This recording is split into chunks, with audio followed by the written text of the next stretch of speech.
For the past 22 days, I've been growing a tomato plant underneath a 110 true watt light from GrowStar. It's the model 1000W. Now, I'm going to be dropping down from 110 watts to only 35 watts with this new light that I've picked up from a company called LED.TONIC. But yet it has high efficiency Samsung diodes on it.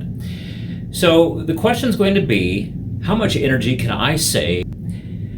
And this particular light at 35 watts, hung 6 inches above the canopy, is putting out the same PPFD as the GrowStar light that was previously up here.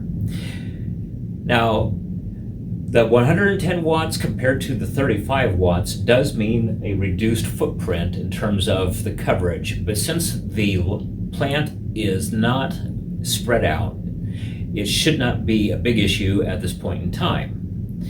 So I'm going to give this light a few days and we'll find out together how well it does. I wanted to give a little bit of a close-up of the tomato plant.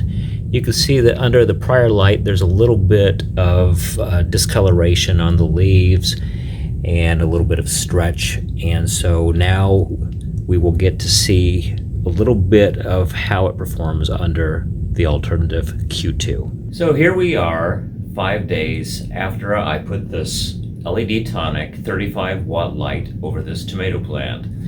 When I started out, it was 10 inches in height, and now it is approaching 14 to 15 inches in height.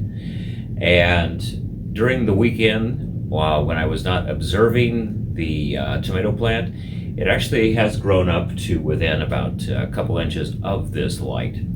Now, fortunately, you could tell that the top is not burnt, and so that is a added benefit, I would say, for having a lower wattage light.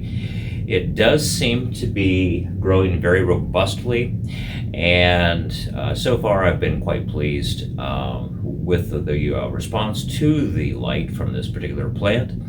And it's turned off at the moment, but these Samsung LEDs that are on this LED.TONIC Q2 light seem to be doing quite well in terms of the chlorophyll response off of the tomato plant.